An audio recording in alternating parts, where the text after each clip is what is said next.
Warrior One pose. We're going to start from mountain pose. Going to take your left foot, step it back. You're going to take your toes of the back foot and put it at about a 45-degree angle. You're going to slightly bend the front knee. I'm going to take my stance a little bit more. You want to make sure that the knee is over the ankle, so pull that knee in. If you're more to the side, pull that knee, engaging that quadricep. You're going to turn your hips forward. Tilt the pelvis down just a little bit.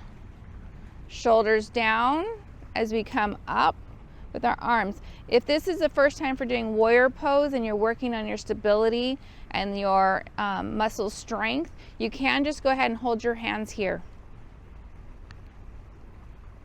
Gazes forward. Find a focal point that will help keep your balance. When you progress, if you have that nice solid base, then you would go ahead and raise your hands overhead. Make sure that you're pushing back on the outside of the back foot, rooting through your feet. Pull the navel in. Chin is level.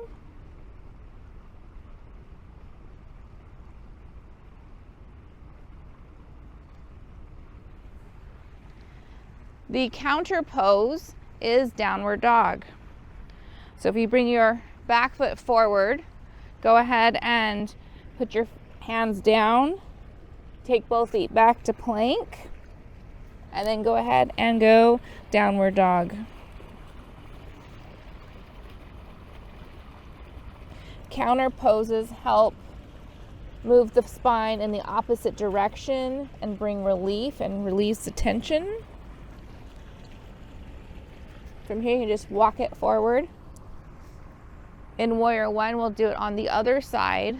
Starting back in mountain pose, go ahead and take the right foot back, making sure that that back foot is about at a 45-degree angle.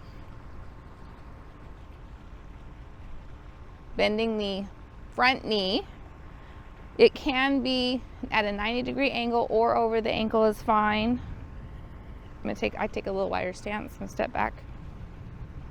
Turning the hips forward, shoulders are down, navel is in, arms up. Remember, if you're still working on that base and learning the pose, you can always put your hands to heart center until you get that base and then progress to arms overhead.